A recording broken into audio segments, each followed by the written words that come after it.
The more you try to keep me down and keep my head above the water, you can never hold me down. The more you try to block me out, that's where I kick the wall down. You can never hold me back. The more you try to put me out, the more I'll be blazing, it's too hot. The more you try to put me in the dirt, increase my work, the expert. You see the hunger in the eyes of a survivor. Hi everybody, it's Casey from Pinecase. It's Thursday, I was gonna say afternoon, but it's creeping on into the evening time. I have the one and only Caleb Hart with me tonight. And you know what is so crazy is that I've been engulfed in all of this like metal music and craziness lately. And all of a sudden I had this wonderful privilege to come and check it out, what you were up to. And what a breath of absolute fresh air it is to listen to what you have going on. I got a little teary-eyed when I was listening to it for a few different reasons. But tell me about your experience at the Tidemark Theater, if you don't mind. Oh yeah, that was a teary-eyed worthy one for sure. That one was in the height of COVID, like right around the time that they like allowed a few people to come to shows. I think it was 50, but separated and masked. Oh, okay. Oh, yeah, and that it was quite a unique experience, of course, for all of us, that whole thing that happened. And then performing live for the first time since they had shut everything down. I believe that was that at the Tidemark Theater. So, what you don't see is me looking out at a big theater that could probably hold 600 people and seeing 50 people in their little 2 people, 3 people, their household. Yeah. Right? Scattered with masks on. I mean, I'm saying it right now is like, goosebumps and feeling back the feelings. And I was, there was a lot. It was arguably the lowest time of my life. Right. Yeah, so it was a lot because usually I try not to pretend, I try to be my most authentic self, which you do see that in that performance for sure. Yeah. But part of it still felt like pretending because it wasn't what I was accustomed to, if that makes any sense. Yeah. I can see that. Oh, excuse me. Yeah, I can see that because I was trying to figure, I was like, what? I mean, to sit there and say like, that's my daughter, she might interrupt or whatever, you deal with it because I'm a dad or whatever you said. That was probably the most beautiful thing ever. And I was like, it's a great standard to have in a situation like that, in any situation like that, to say, what exactly you expect and it gave us a good sense of who you are. But because you said that and the standard was so honest right from the get-go, when you followed up with how the pandemic affected your life and even how it made you feel in that room at that time, then as a consumer or as a guest, we had no choice but to take that just as serious as you were when you had talked about your daughter. Right. I was like, oh man, like, did that paint a picture for me? I've been in the Tidemark many, many, many, many times. Oh, amazing. Yeah, I used to be the front house manager there for like 7, 8 years. So I can tell you in that theater, I could tell you exactly what the green room looks like, how the orchestra pit is laid out. Like I know that building well. And I think maybe that's why it hit me the way it did, because I know exactly what you were looking at when you were describing it. And I was like, man, is that it was a wild, like, and of course that duality of like, oh my God, I'm so grateful right now to be able to do this. Right. Mixed with, why am I here right now? Like, what are we doing? Like, what is going on? That was a unique, I think I want to say 467. Probably correct me if I'm wrong. I mean, 600 including staff, texts and all that kind of stuff. So you're about right? 600 like all in. And when I think about picturing, because you said, I don't want to say, I'm not sure if I could say it the way you said it, because you said it so beautifully, but when you said like, like a few dozen people, and I was like immediately pictured what that looks like in that space. And Yeah, also, because it was capped at 50, right? So, and I'm not actually sure the number because I'm not sure if 50 included me and my daughter and my girlfriend at the time and the sound tech and the light tech. I don't know. So I was just like, I know it was a few dozen people. yeah, Like yeah. 30 to no more than 50. I knew it was no more than 50. That one I can guarantee, you know. Right. Okay, And because that was that's kind of like mad. whether you were at a wedding or whatever you were doing, that was the cap. Correct. It was like 50. No, but that one, no, I don't even think there were weddings yet. This one was like 50 if you had the space to have 6 feet between households or Wow. something. So, yeah, this wasn't just like 50 people could gather, you know, max. This was like early. This was like the first thing that they tried or whatever. I can't remember exactly what it was now, but I'm pretty sure it was like 50 if you could have 6 feet between households. I'm pretty sure that's what it was. That's wild, Caleb. Do you understand though, like how absolutely important that is? Like, I mean, at Pinecase, all we do is music and mental health. Whether it's bringing music into mental health or mental health into music, it doesn't really matter. I mean, it both, Totally. but it doesn't really matter. We do both. But when you think about being one of the first artists to be able to be in that space or any space, and for those people to sit there, I mean, you kind of casually said like, well, if you're here for me or if you're just here to catch a vibe, like whatever. But I don't think in all seriousness, they were there for you, whether they were massive fans or not. And it's because you were willing to put yourself in that vulnerable position and yada, yada, yada, and all this business and stuff. But Yeah, from totally. a very serious standpoint, how important is that? Like, that is so important that you were willing to do that, or that you were willing to like push through some of that stuff, because people needed that. We needed that. The community You know needed that. something that nobody knows actually. Um, I got fired from my job that night. Wow. The job that I had to get because of COVID to take care of my daughter that I'm pretty sure I mentioned Yeah. in the performance. Yeah. Yeah, because the my boss was like, I mean, he was a, you know, real piece of work regardless, but his justification was if I could leave on a Friday to go do a show, then why should he keep me employed? So Okay, so I know this very well, and I recently been excused from my duties, which is fine with me because that I'm not there to be in a situation that is not cool. Like, I've worked way too hard in my life to put myself out there like that. totally. But right, but it's so crazy to me because what they don't understand, or what he doesn't understand, is how absolutely fundamental that is for the community. Like, the Tide Mark brings art and culture all the time. It does a great job of that. But at that time when everybody is hurting, the fact that you were like making sacrifices for the greater good, whether they be selfish or not, like, if he can't see that, then that those aren't your people. Yeah. Precisely. Yeah. Wild. So what have you been up to lately? What have I been up to lately? I have been up to a lot actually. I'm recording a lot of music, which is incredible to get back doing that again. Yeah, I've been recording a lot, climbing with my daughter as usual, and then just like kind of have begun the summer touring, you know what I mean? I also launched my DJ project, Cabin Fever, which is cool. So I was doing some of that in the spring or like like late winter, early spring. I'm doing some of that this summer as well as Caleb Hart shows. So yeah, I have like 25 shows in the next couple months. So yeah, it's busy. Give thanks. Yeah.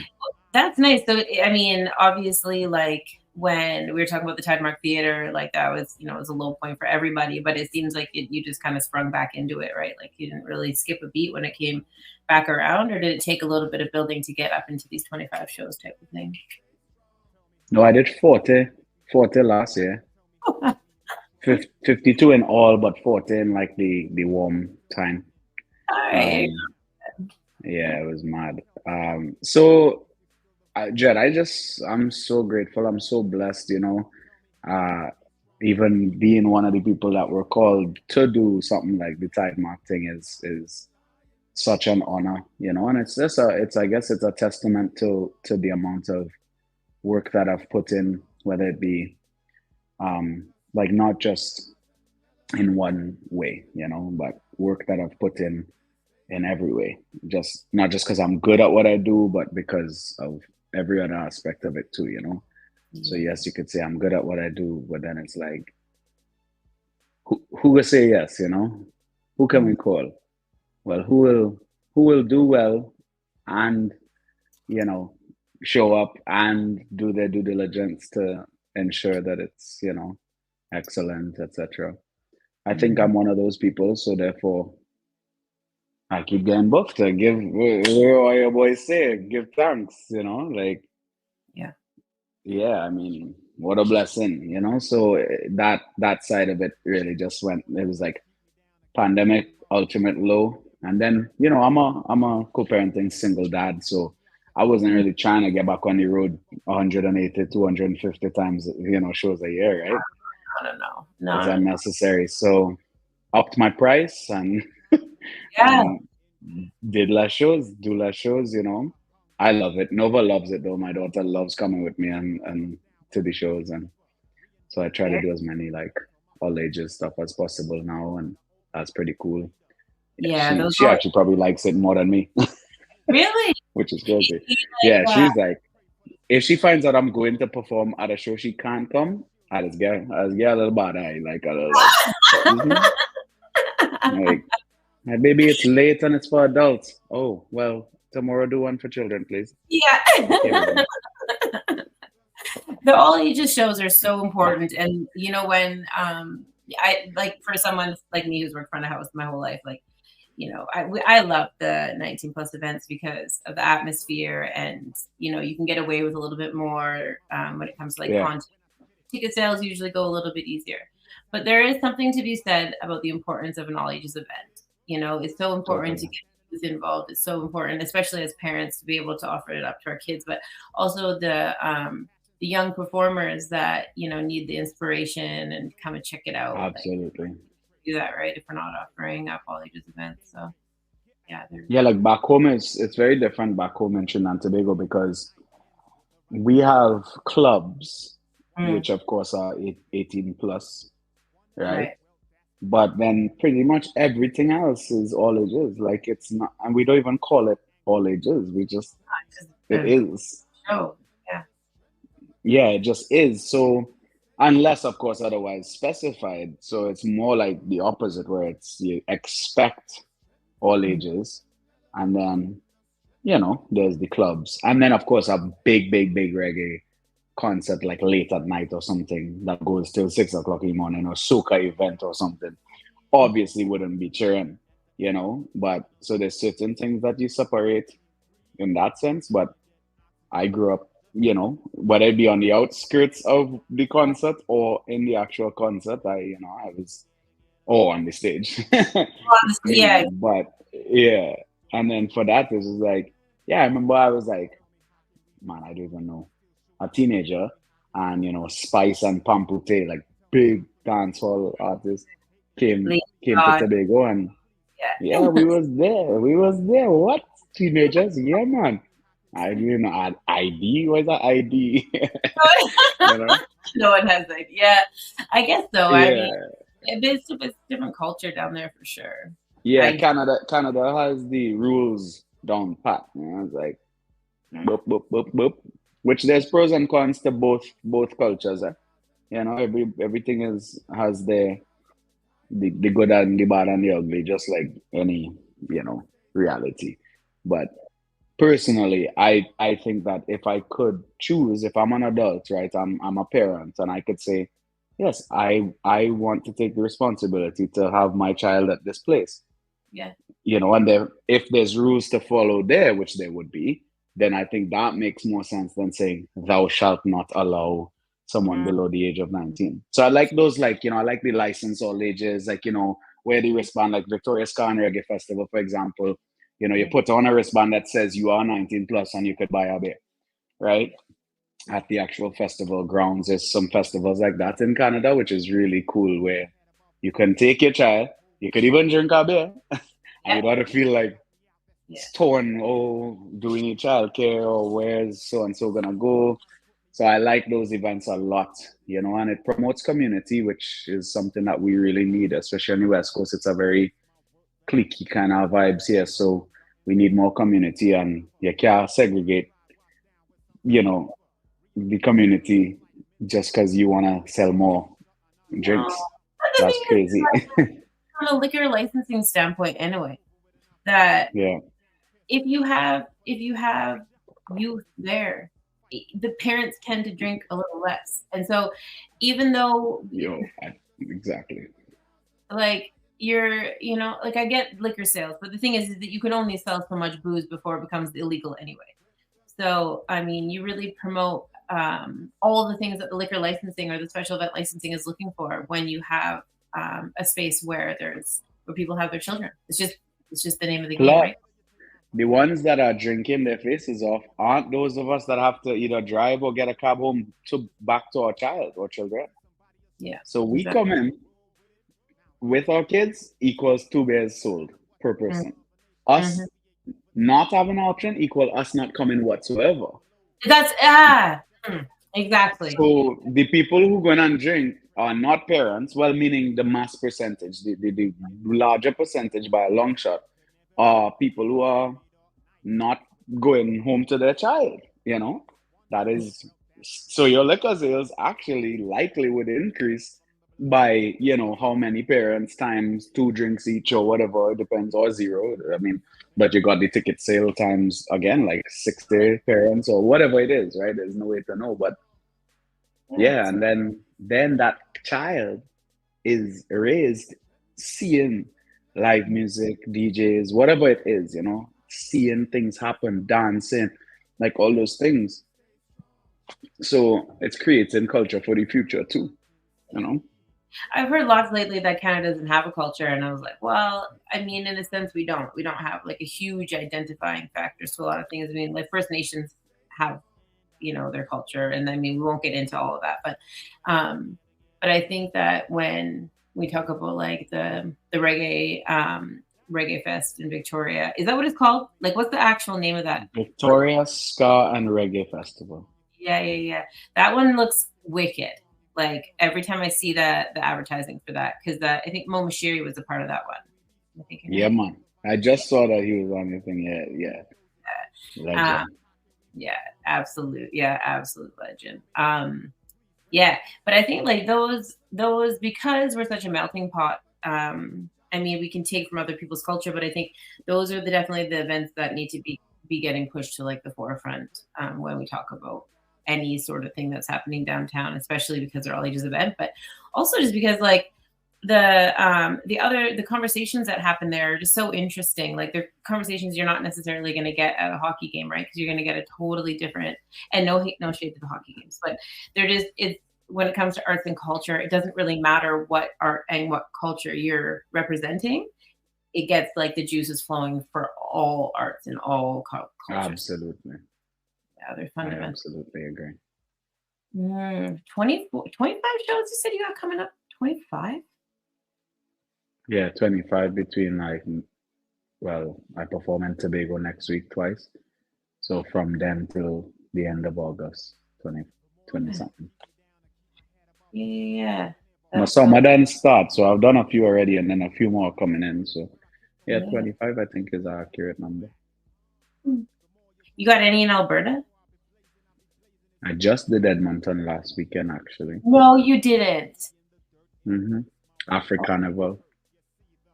Oh, of course. Yeah, of course. Of course you were. Yeah. Well, I was busy anyway, so it wouldn't matter. But yeah, of course you were there. That makes sense. Oh, is that where your base is, Edmonton? I'm in Edmonton. Yeah. I got 4 songs recorded too. Oh, you were hanging out at the studio while you were here? Yeah, I worked with Tanika Charles, Uzila. Yeah. and some rhythms from Aristotle from Melafreak. Mm-hmm. Yeah. All right. So for a couple of days then. Yeah, I came for 3 or 4 nights. Yeah, got a lot done. It was real productive. Yeah. So vibes. Edmonton was like a kind of a not a second, I guess, home, but kind of a third home to me when I lived in Grand Prairie. Because it's like it's the big stop, the first big stop. Yeah. So we spent lots of time there in the early days with Tasman Jude and stuff. And then, I don't know, boy, Edmonton's art and cultural push is like massive. So it's actually such a blessed city for that. Like, I don't think they know what they have, if I'm being honest. Some do, but I don't think they do either. It's absolutely crazy there. Every time I go into town, there's something popping off. I'm like, what is going on? We played Cocktails and Jerk last year, right? And on that same weekend, I couldn't even list the things that they had. And every one of them had a good attendance because it's like you were just saying, like just catering to just bam, just like it's a melting pot. So it was catering to a bunch of different, things. It was full blown, yeah.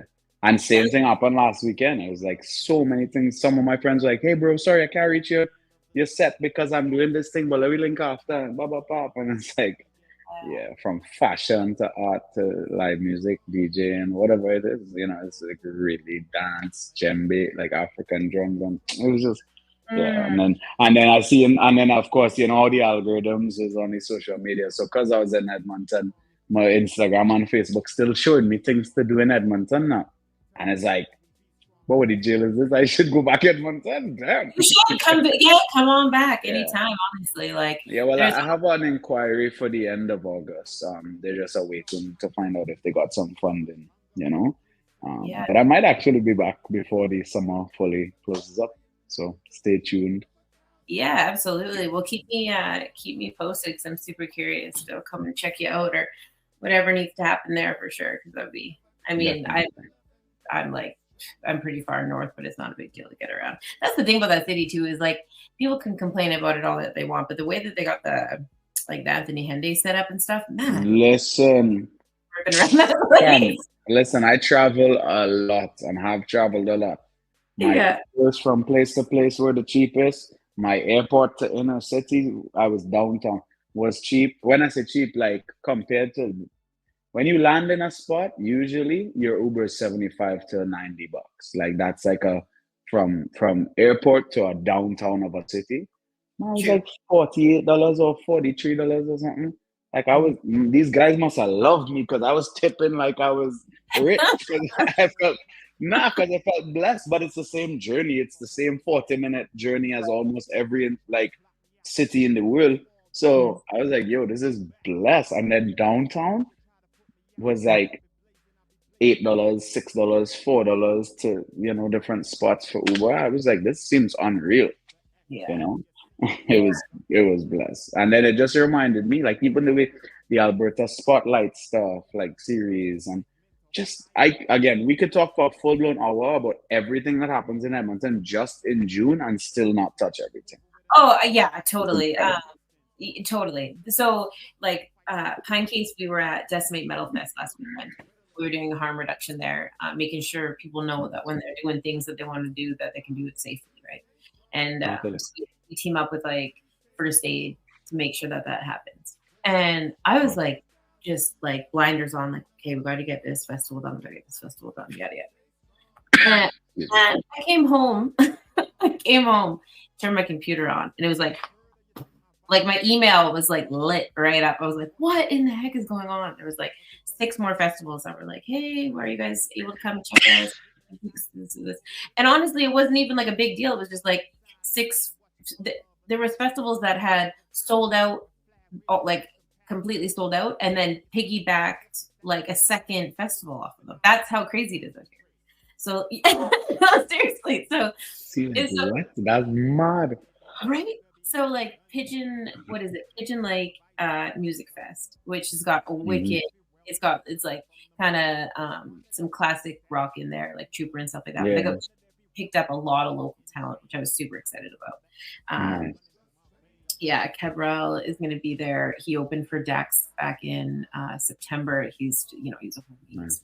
cool. So to have him play with like some of like the pretty serious names and stuff, I was like, man, get it, right? But they Nice. sold out so quickly that they called me today and said that they're going to be that they have like a showcase that they're doing like this coming week. They're like, yeah, we like it's so good. We decided to throw another thing together. It's like you're out of control. Like, what? See what I mean? It's crazy. Yeah, it is incredible. What a like, Place, yeah, it's incredible. They were reaching out, I guess, to like some of the corporate sponsors and stuff, and we're like, oh, we're gonna offer like a corporate package for some of our big, or a 2-for-1 for it, because they're trying to put it together so quick. But just the fact that that there's like businesses out there doing that, and then are riding high on the success, and then offer up another thing is just amazing. Totally. Like, oh, that's cool. We'll wrap it up till next year. They're like, let's just shove it full more of music. Yes. Yeah, it's incredible. It really is. It's like nothing else I've ever seen in any city I've ever been in.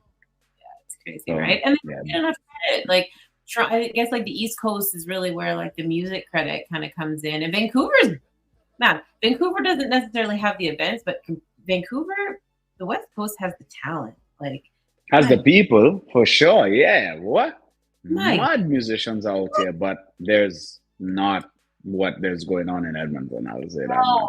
No, they like, don't show even venues, like, no, the venues things are closing down, and yeah, it's really sad out there actually. Yeah, too bad, because it used to be I guess like the urban scene has never really been showcased the way that it should have been.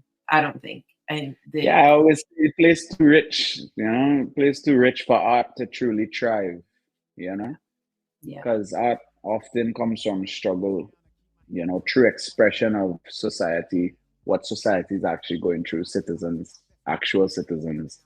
That's what we're trying to express a lot of the time, not always, of course. Nothing is exclusive like that, but the West Coast is just, that's the easiest way to say it, is it's too rich, meaning there's that.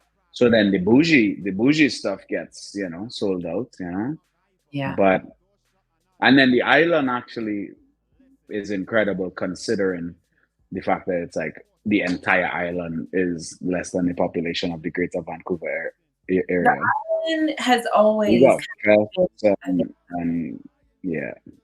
No one really talks about again, there's island vibes though. No one even knows. There's Vancouver, it's like called Victoria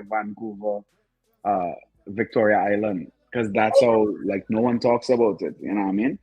It drives me crazy. Oh, I've seen it numerous times, and I'm just like, you're like, it's Vancouver Island for real. Like, but I thought that all around this island and the small islands around it and stuff, and there's things to do. There's places to play. Hall on every. Vancouver Island represent. Yeah, Calico for real. Like Vancouver Island. The thing about Vancouver Island is that because they have so much space, like how do I explain this properly?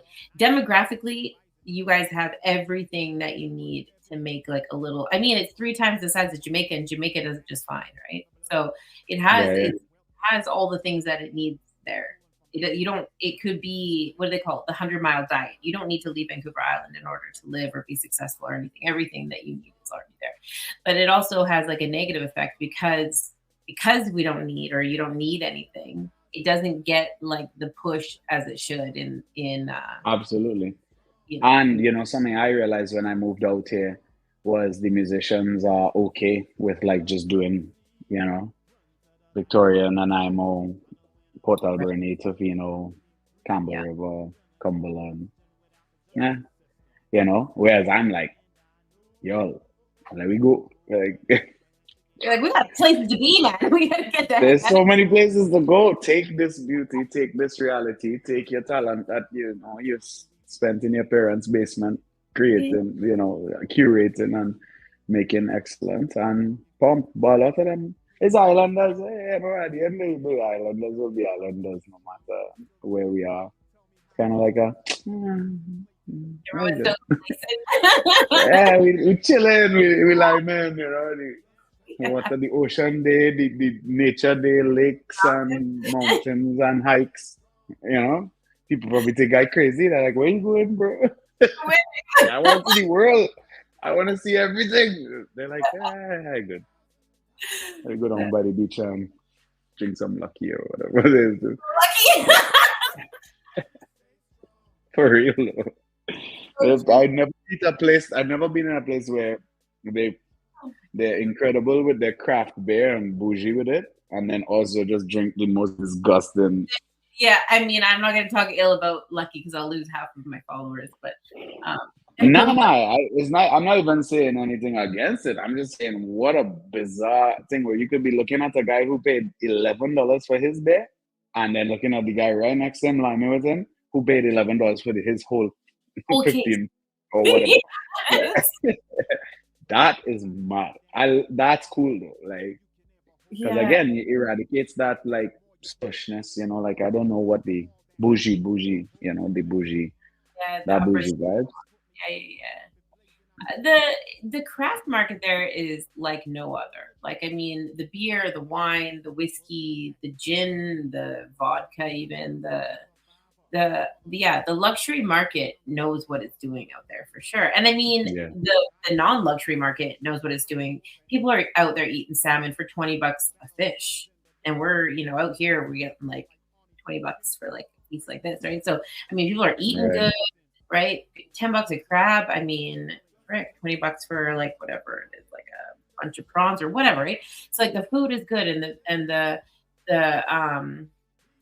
even the items, things for sale, the clothing, like they have artisan markets, and especially like over on like Salt Spring Island and like Cortez, like those. I don't even think have those. Right now. Salt Spring Island.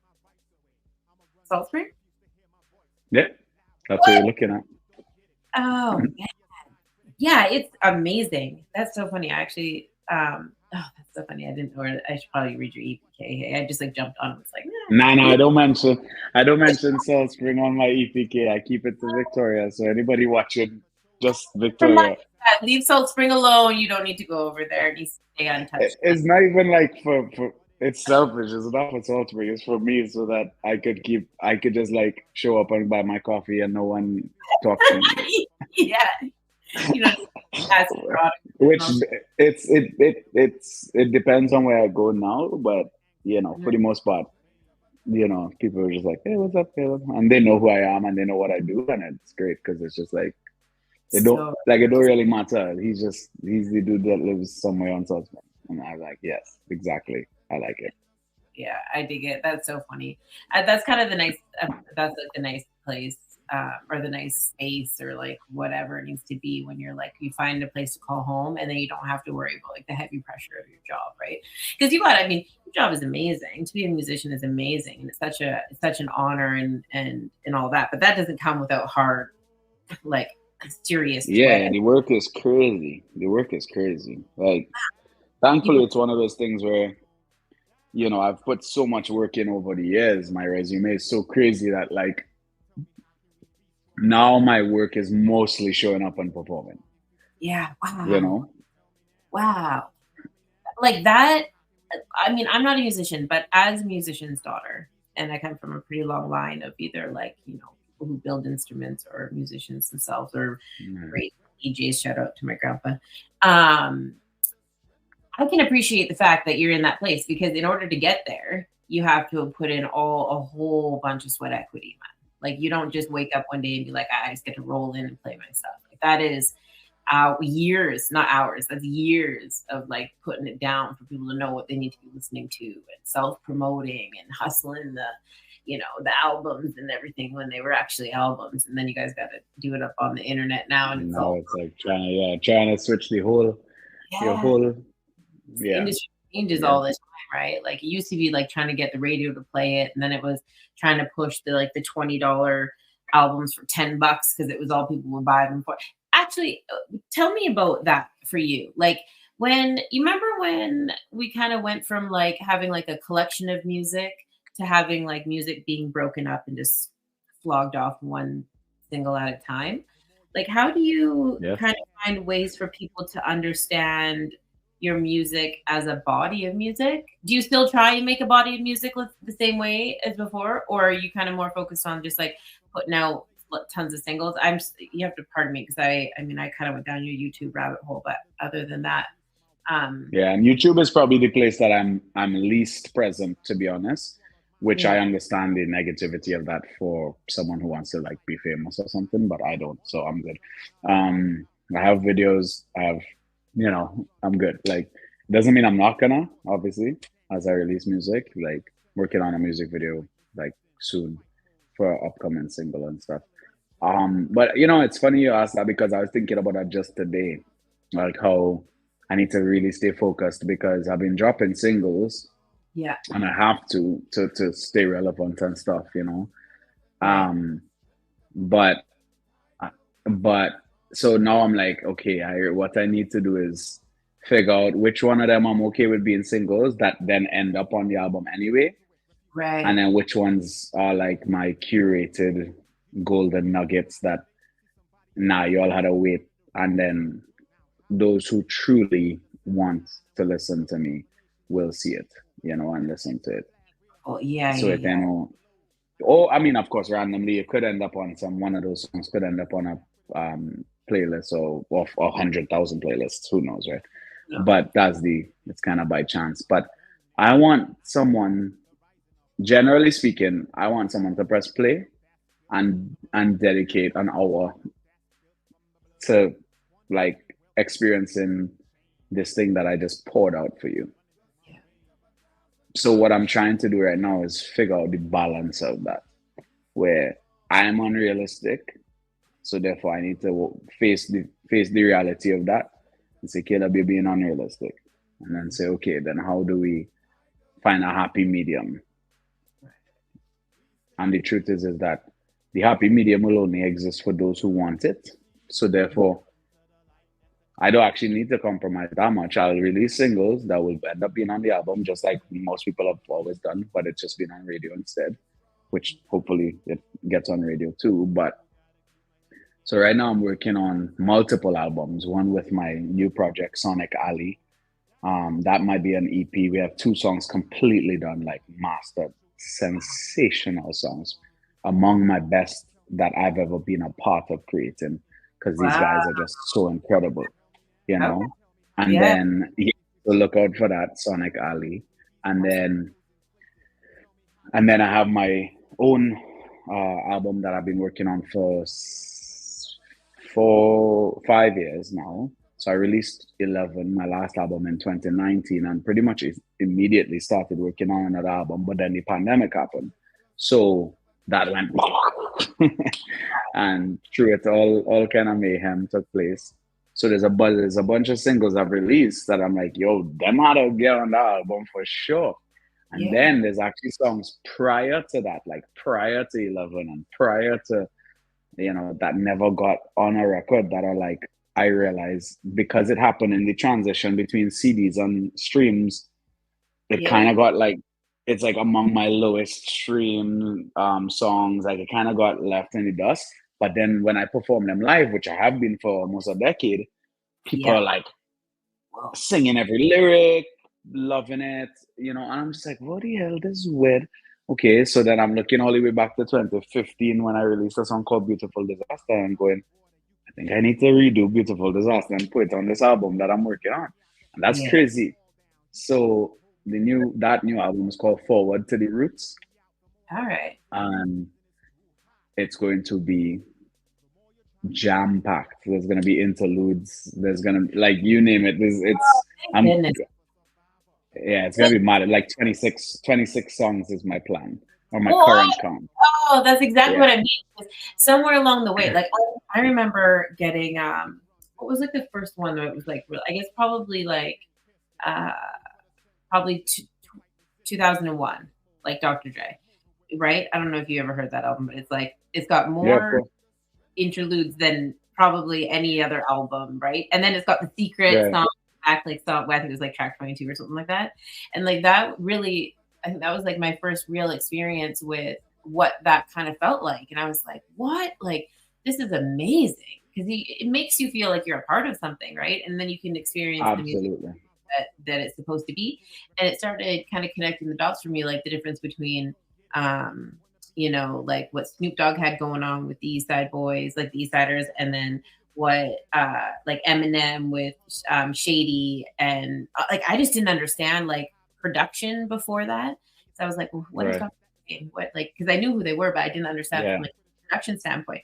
So that kind of Totally. brought it all home. And I don't know. I mean, there is other albums that do that, obviously, because that was many, many years ago now. But I I definitely thrive. Like I look for that in music now. I feel like I crave that so much, and I feel like we lost it. Napster kind of stole that from us, and YouTube. I mean, they're trying. Spotify's kind of trying. They're trying to kind of bring that back, but without the artist really wanting to give us that experience, then it kind of just falls flat, anyways, right? Like, so I'm Yeah, I super. mean, most of us are doing what we have to do. If And that's I'm privileged to be at a point where I don't have to do that necessarily. So there's the happy medium. Yes, I do, but no, I don't. Like I kind of do, but I also don't. Like yeah. for example, Thames just dropped her album last Friday, and she's an Afrobeat artist. Most people who like Afrobeat know who Thames is, but the world may not know who Thames is. But she just dropped her album last Friday, and it has already become the number one most listened to album by any female Nigerian artist in history. Oh, Yeah, it's already done that. Okay. that's amazing. So there is value. Not everything is because the industry says it is that way, So yes, Thames released a ton of singles over the last however 5, 6, 7 years, and became Thames, the known artist, right? Like doing her thing, performed at the Grammys, I want to say, etc., right? And then boom, drop an album on us that has now done what any single was trying to do, what a lot of people are trying to do with singles. So now it's a little different with artists that are up and coming now because they came into the industry with CDs gone already. So if you have the culture of what currently exists already, if you are a Spotify listener or Apple Music listener or a Tidal listener, and you know that you like your random songs that are just show up, if that's right, if that's how you like, and then you become or you are an artist that is creating music, then you are going to curate for that, for other people who think like you. That's inevitable. Is what I mean. I'm not saying it's necessarily on purpose. It just is inevitable. But then you have a guy like me.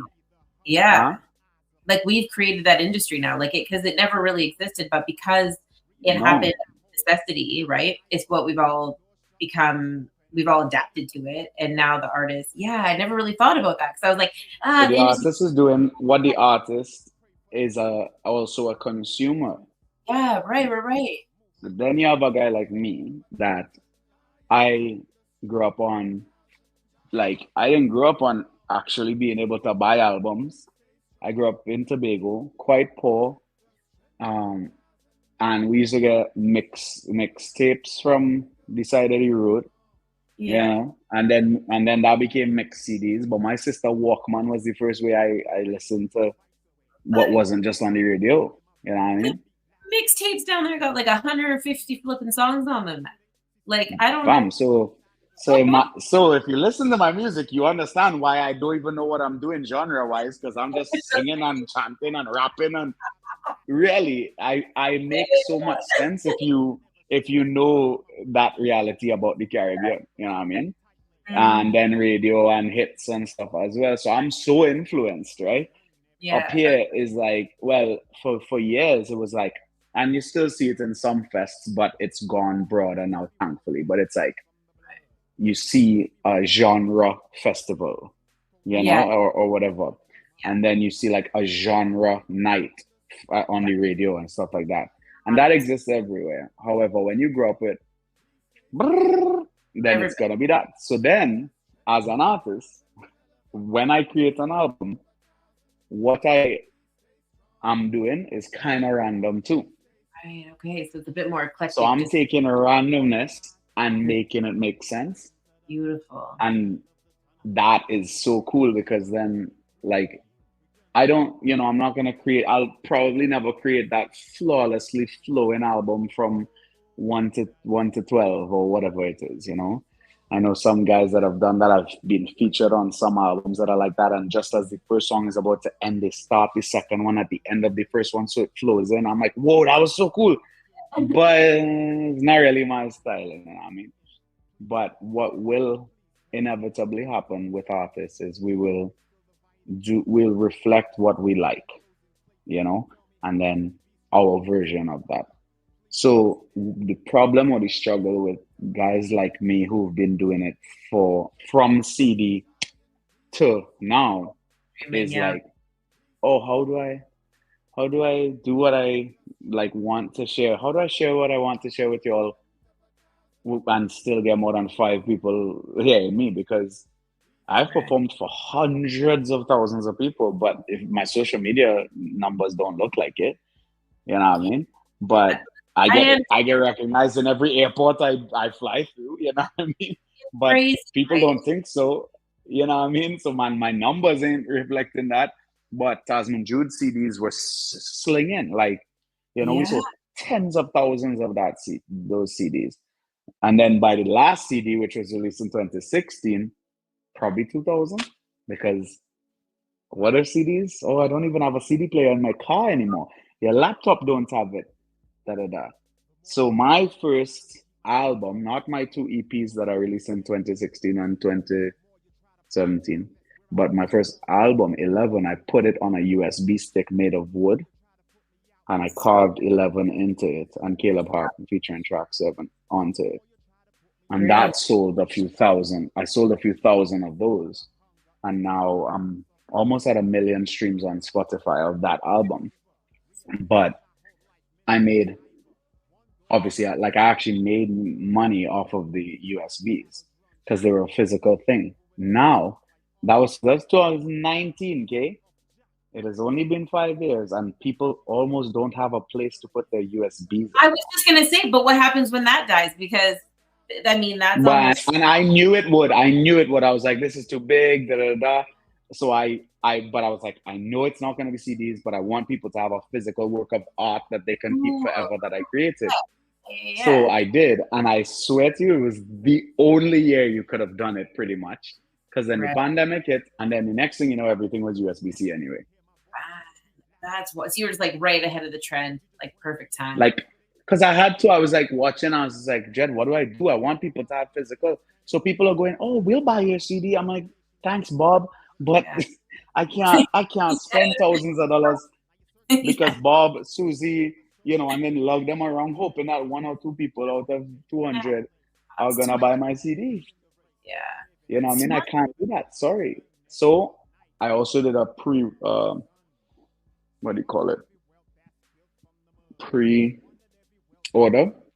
of vinyls and sold 100 limited edition of 11. And then, so only 100 people own my album 11 on vinyl. That's amazing. But 99 actually, because I have one. Yeah. That's amazing. Yeah, that I love that.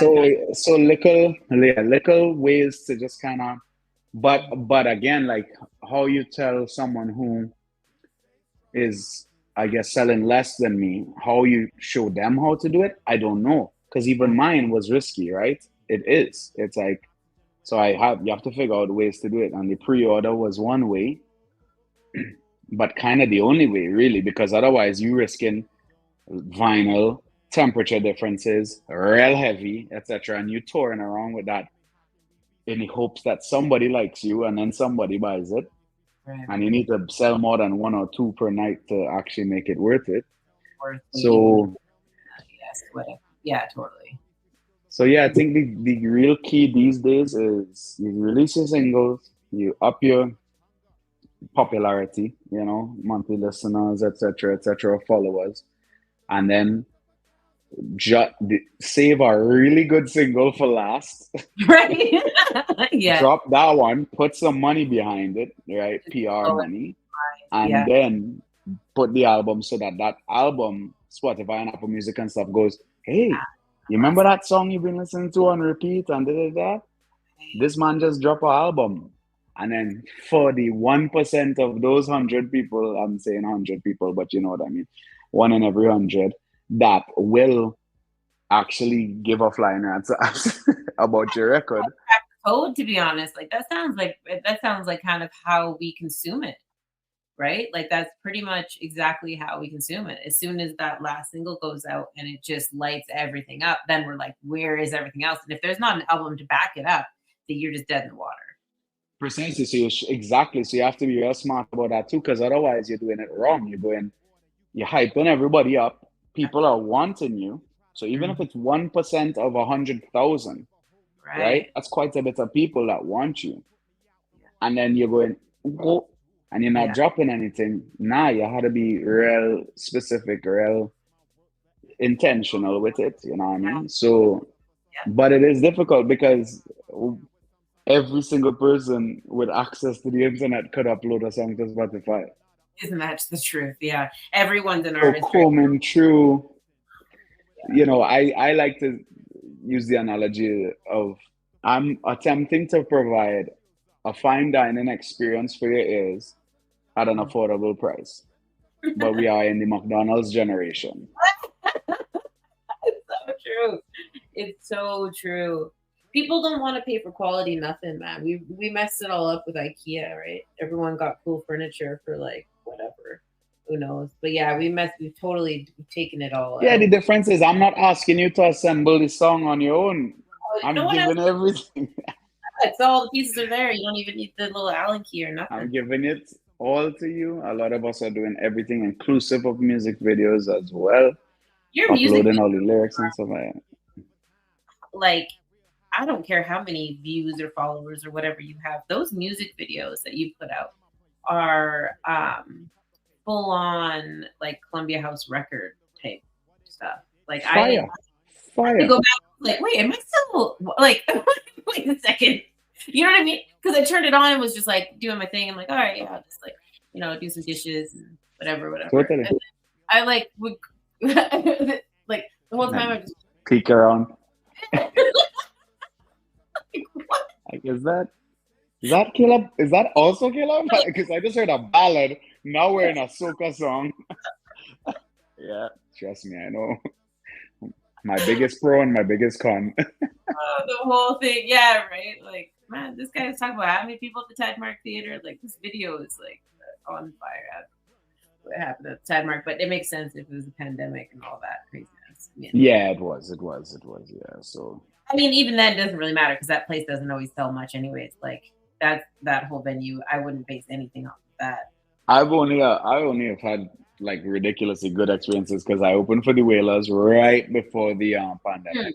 Yeah, no, I have nothing negative to say about them. I just mean people don't really know what's happening down there. That's the problem. No, for sure. I've heard this from multiple staff. They're like, "Wow, you're so blessed. You keep getting like," because I've played now opening 2 sold out shows, the Whalers and Alex Cuba. So 2 separate 5 years apart, and then in between did one of the pandemic shows. So it's like, oh. Yeah. So next step is next year for my album release to sell out Tidemark Theater as Caleb Hart. And that's 100%. Yeah. I think even the first time, like Alex Cuba was probably one of my earlier, I want to say he was probably one of my first like shows that I did by myself there. And yeah, he maybe only sold a handful of tickets, really. Like, right.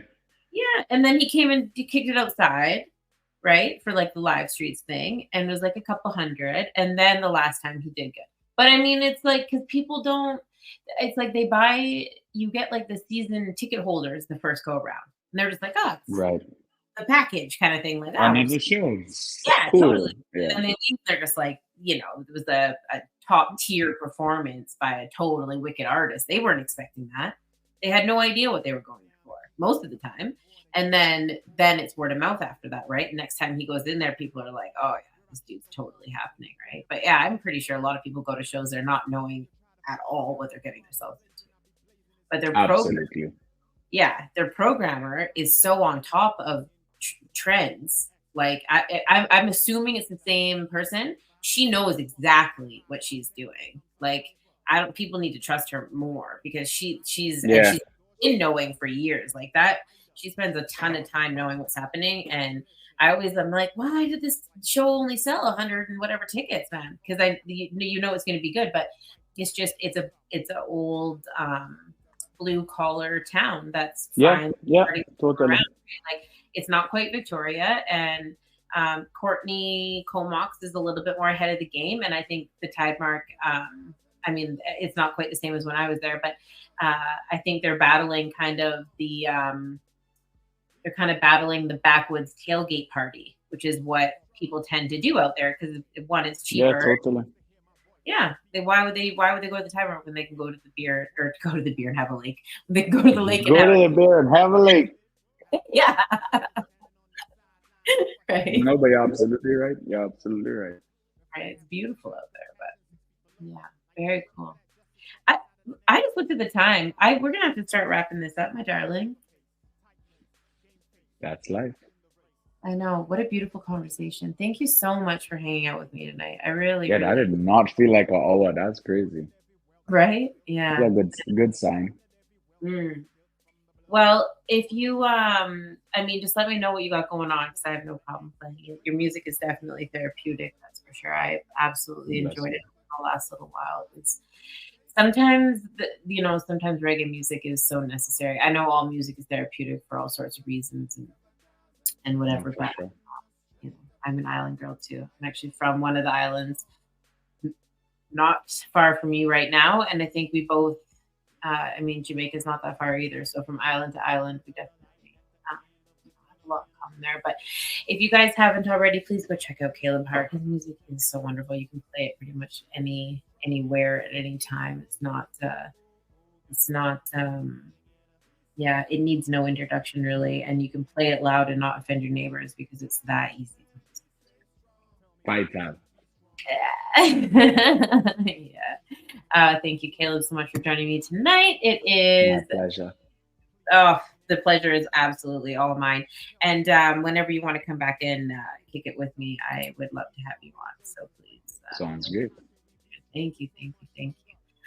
All right, you guys. Happy Thursday, everyone. Stay safe out there. Do your thing. Don't do anything crazy but just do it safely, please. There's enough going on in this world right now. Exactly. Sure. Can probably turn on some tunes. I should have had your music queued up if I was ahead of the game here. And so I need to start doing is getting people's music that I'm doing. But for now, we're listening to Bryan.